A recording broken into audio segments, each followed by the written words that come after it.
Husband cooks chop suey. Napakasarap nga nito kaya simulan na natin. First off, ilaga natin yung quail eggs. Habang nilalaga niya, nag-start na siya mag-chop ng mga vegetables. Una yung carrots, nag-peel muna siya and then chop. May pa-design pa nga siya ng carrots at ito naman yung string beans and bell pepper. And of course, the cauliflower. After nyan, mag-chop na siya ng garlic and onions. Guys, habang nag-voice over ako, nagugutom na ako. At wag nating kalimutan ang chicken liver. Yes naman, natuto na siyang sundin ang color coding ng mga chopping board. Ngayon, ginigisa na niya yung onions and garlic.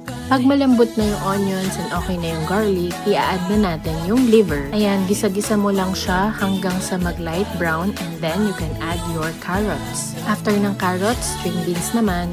And then, gisa-gisa muna, lutuin mo muna yan, pareho. And then, you can add the bell pepper. And then, halu-haluin mo lang siya. And after that, you can add the cauliflower. And then, halu-haluin mo lang din ulit siya. Hayaan nating maluto yung mga gulay. Nag-add na siya ng pepper, and then asin, and then konting-konting toyo lang. Tapos, halu-haluin lang siya ulit. Madali nga lang tong gawin and super healthy pa niya. Tapos, mag-add tayo ng konting water.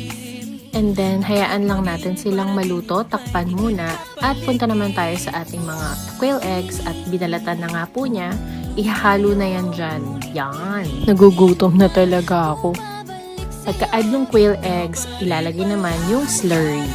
Ano lang yun? Water and cornstarch. Para lang lumapot yung sabaw niya. Or sauce. Ayan, hinahalo-halo lang muna siya. And luto na nga yan. So, malapit na, ililipat na yan sa ating bowl. Yan, o diba? Ang colorful at ang sarap-sarap niya. Guys, gutom na ako talaga guys. Kain na na!